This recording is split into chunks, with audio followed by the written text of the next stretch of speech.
Hi, I'm Amir from TechTree.com, and today we have for you the Nokia Lumia 625, a mid-range offering from Nokia.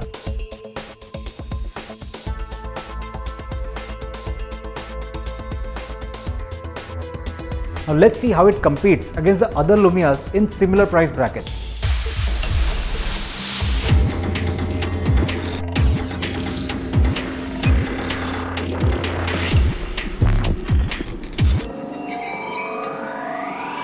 Now, as the name suggests, 625 seems like a minor upgrade over the 620, and which is the case here. I wouldn't exactly call it an upgrade, but one with a bigger screen.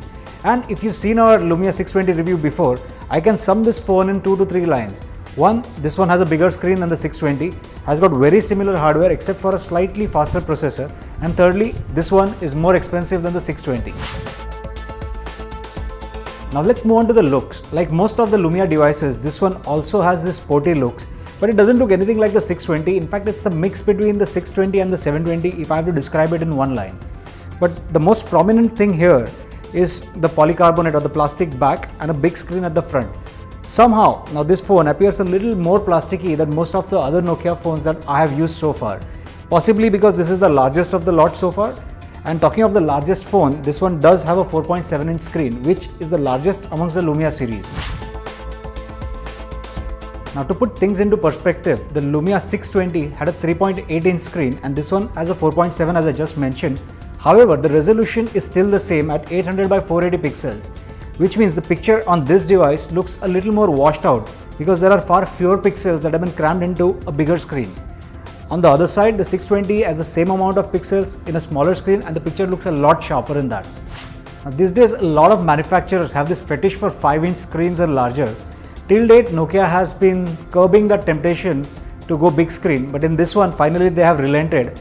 But the problem here is, it's not just the low resolution, but they have also not added the clear black technology that you generally find in the 620 and the 720. And mind you, this is not the cheapest phone in the market. So that basically compromises sunlight legibility a bit as compared to the other devices. It's not too bad, but not really up to the mark what you expect in a device with this price tag.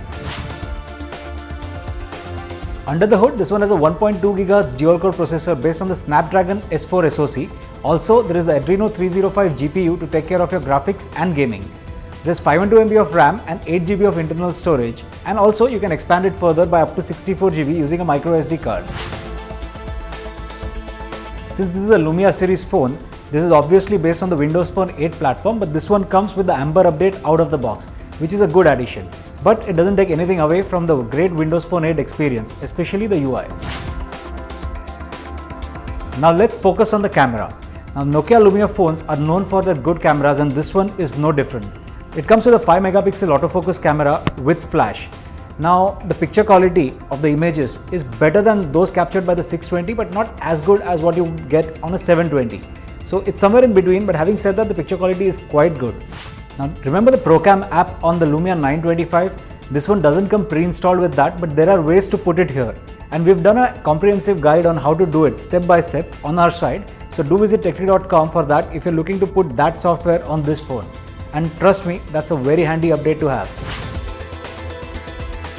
On the multimedia front, there is very little to complain about. The sound quality is very good and the video playback is also right up there.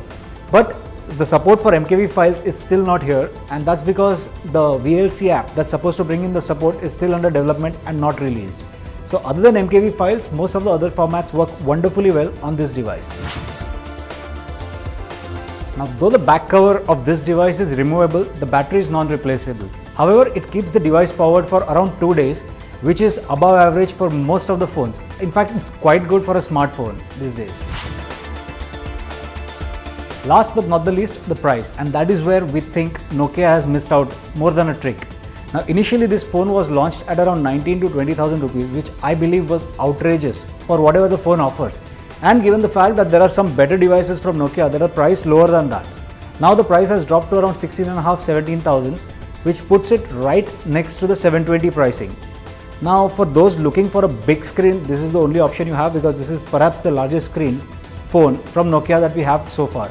But if you're looking for a better screen and a better overall phone, then the Nokia Lumia 720 is a much better option as compared to this, and you might save a few hundred rupees buying that. So after having weighed all its pros and cons, we would rate the Nokia Lumia 625 at 3.5 out of 5 stars.